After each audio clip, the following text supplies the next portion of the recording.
Trojici, pomiluj nas, Gospodi, očisti grijehe naše, vladiko, prosti bezakonja naše, sveti, posti cijeli nemoćni naše imene Tvojega radi. Jakove, carstvo i sili slava Otca i Sina i Svjatoga Duha, svegda nije prisnju od vijeki vjekov.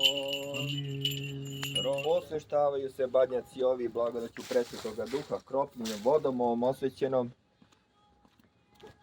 sada i uvek i u vekove vekova. Amin. Od premudrost, Česnjejšoj heruvim i slavnjejšoj, besravnjenija serafim, bezistjenija bogoslova rošuju, sušuju Bogorodicu tja veličaje. Amin. Molitvama svetih otaca naših, Gospode Isuse Hriste, Bože naš, pomiluj nas.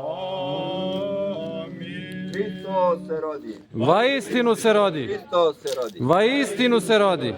Hristos se rodi. Vaistinu se rodi. Vaistinu se Hristos rodi, srećno i blagosloveno badnje veče i badnji dan.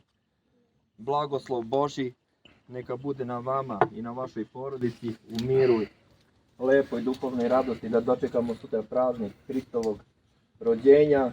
Čuvajte svoje divne običaje, čuvajte svoje porodice, svoju decu, čuvajte svoju zemlju i da imamo i u narednim godinama ko da dođe i da nastavi i da nasledi ove divne običaje koji, znači ako Bog da ima ko da im prenese, a imaju, hvala Bogu, deca od koga da nauče, samo da nam ostanu, deca da nam ostanu ovdje.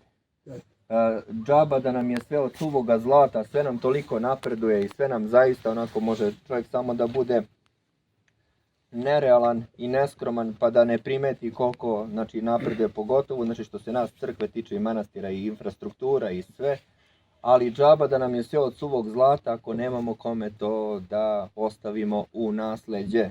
Zato su sve oči uprte u vas, deco, vi ste naša nada, mir Božji, Hristos se rodi. Vaistinu se rodi.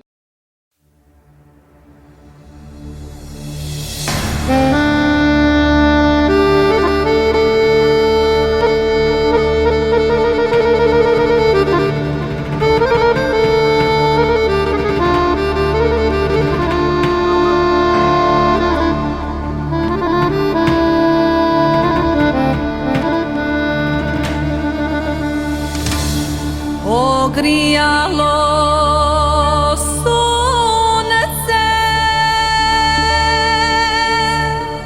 sa Kosova polja ravana, zasijale svetinje iz vremena